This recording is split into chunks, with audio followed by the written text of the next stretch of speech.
Time to go to our personal finance expert, Mary Holm, who joins me now. Hi there, Mary. Hi, Jesse.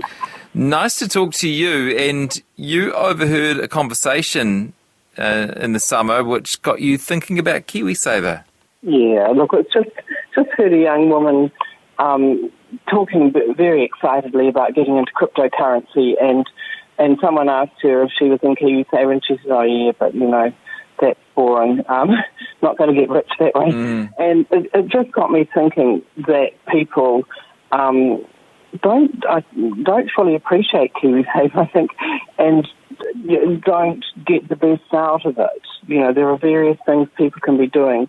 I would venture to suggest that 90% of the people who are listening to you aren't doing KiwiSaver in the way that's the very best way for them. Wow. So, yeah, I look up where did I get that number from? Nowhere.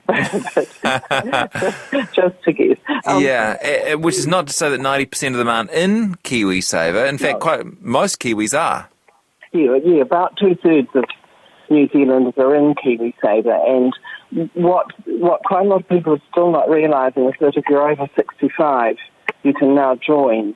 That's been going for a couple of years now, and for over 65, they don't get the money from the government, and they don't necessarily get money from their employer, although quite a lot of employers continue to pay it to people over 65.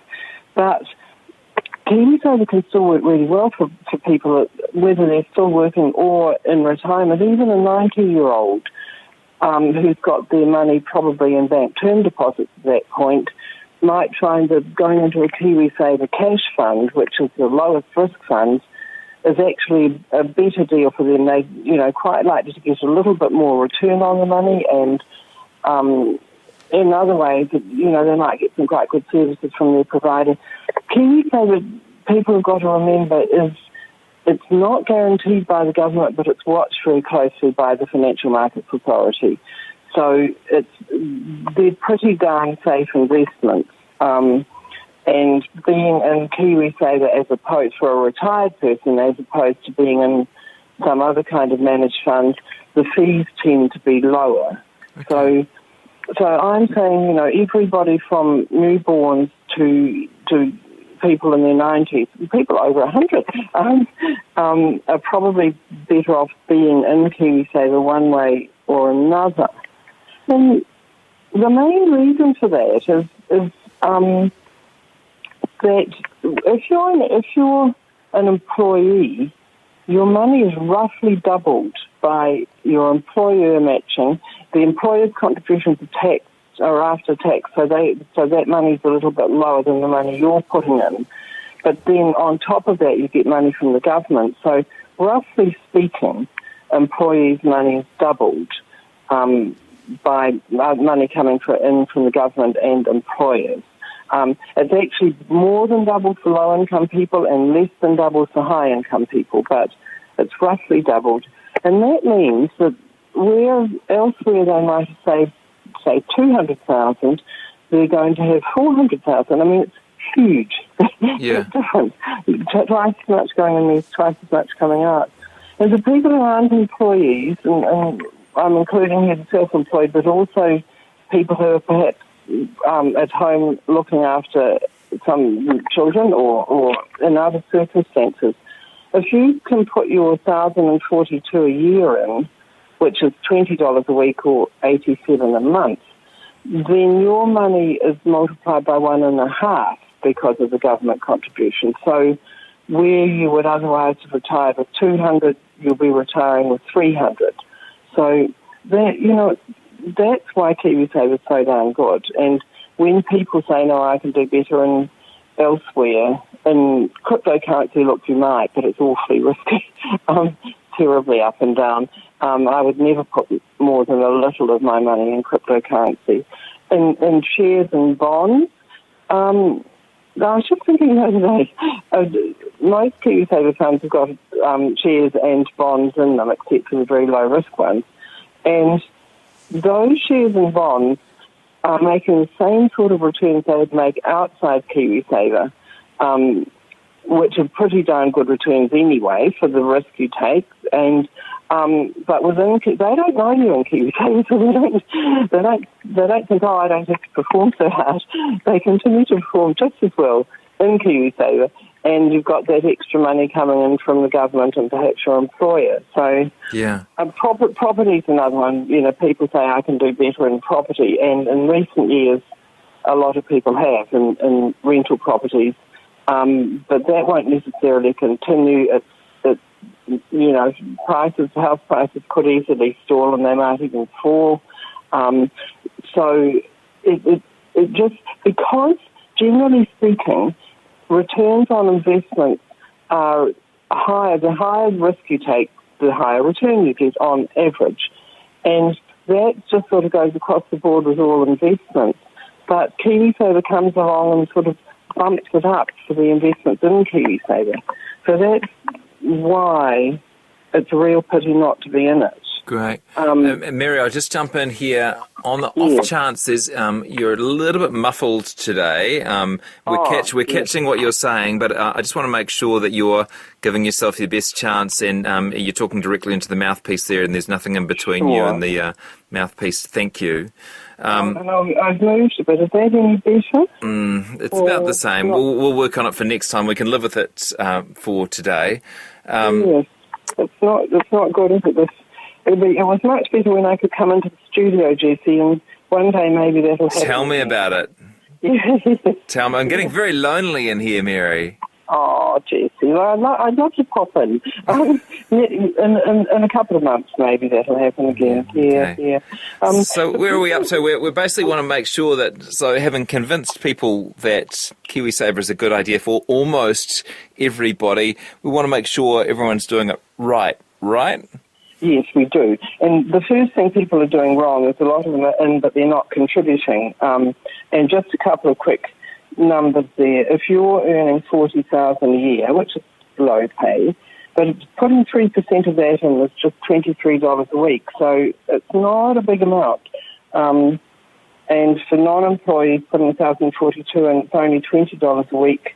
So people saying they can't afford it, I sort of challenge people on that. I think a lot of people probably could. Getting beyond that, so assuming you are contributing regularly, I've got an article on my website called Getting a KiwiSaver WOF, as in Warrant of Fitness. If you went onto my website, which is maryholm.com, oh, great, and just do a search on WOF, W-O-F, up will come this list of ways to check that you're doing KiwiSaver best. It will help you find out what risk level you're on, if you don't know, and whether you should change that risk level and how you should change it. It tells you how to find out if you're paying too much in fees and what to do about that. It'll help you find information on ethical KiwiSaver funds and tell you how to find out how well you're doing if you're saving for a first home or retirement. So there's I've sort of gathered there links to different resources and I really recommend people go on the website and do that, because then this is the kind of thing that doing it once is all you really need to do. You only need to have a vague eye on your KiwiSaver after you've got it set up properly. And it could mean you retire with $100,000 or $200,000 more dollars. Yeah. Just get your settings right. In fact, arguably, you'd be better not to watch it or check on it at all once you've got it set up. Yeah. Yeah, once you've got it right, you've got to get it right. There's one step. And look, it's all quite interesting stuff, and it only takes maybe 15 minutes to have a look through, see what applies to you. And then, you set it up the proper way, and you're good for decades until you start approaching retirement or buying a first home, and you might want to reduce your risk a bit at that point. But apart from that, you get it done and it's all good. Okay, so that's maryholm.com and Getting a KiwiSaver WOF. Look it up and spend 10 minutes, and that's a real sort of all-in-one test for anyone to make sure that they're on the right track with their KiwiSaver. Yeah, it is.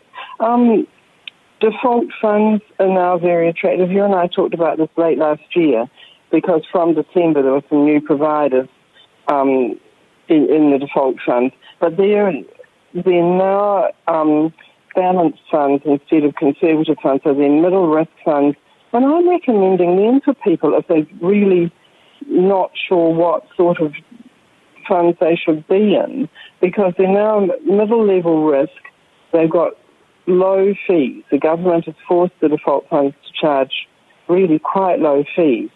And the providers have been told they have to give people guidance at what they're calling life milestones, like after you've done a first home withdrawal, or as you're approaching retirement, or if you've had 18 months of not contributing, or if the markets start wobbling around. In all of those situations, if you're in a default fund, your provider has got to come and give you some support and help in what to do. That is great.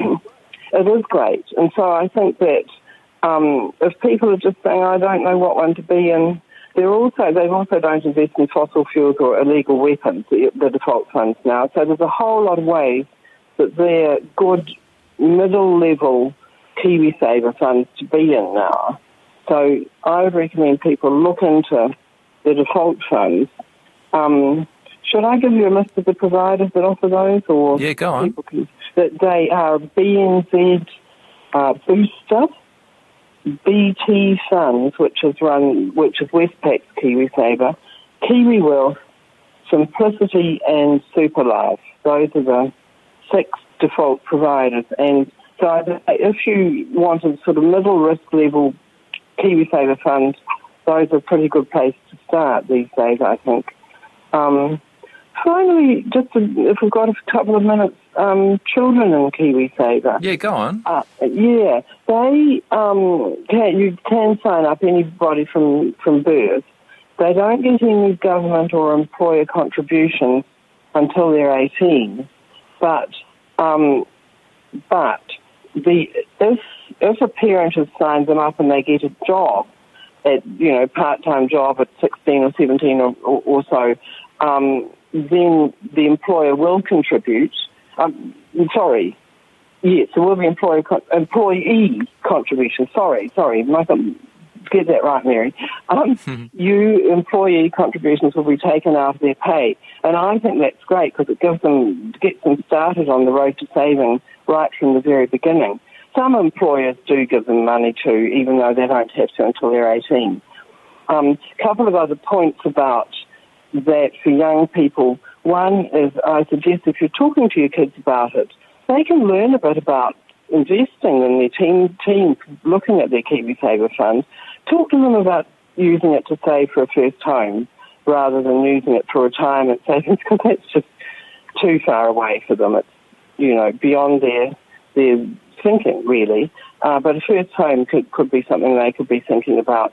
And the other point is, once the young ones get to 18, then if they can get 1,042 a year into their fund, well then the government will be putting in its 521 government contribution. Now, a lot of kids at 18 are studying or still at school or in some way doing an apprenticeship or something like that. In some way, they're not in a position to put much money into KiwiSaver themselves. That's when it would be really good for parents to put money in for them, because then they're picking up the government money as well. Okay, Mary, before you go, can you give me a quick answer to this question from a listener who wants to know what happens to your KiwiSaver if you die before you turn 65 and you don't have a will? Is it a real hassle for the survivors, asks Peter. Yeah, no, your KiwiSaver it simply becomes part of your estate in exactly the same way as a savings account would. So, yes, look, it is a hassle. Anybody dying without a will causes a hassle for the family. It definitely makes it harder. So it's a really good point. I would suggest that people are starting to get a bit of, a fair amount of money in their KiwiSaver, that they go ahead and write a will. It's not a big deal. And then it's done, and everybody knows what's going to happen if you unfortunately die. Yeah. Thank you. We'll send people again to your website, Getting a KiwiSaver WAF, which is under articles and audio at maryholm.com. Nice to have you on, as always, Mary. Thank you so much. Thanks, Jesse. Bye. Bye.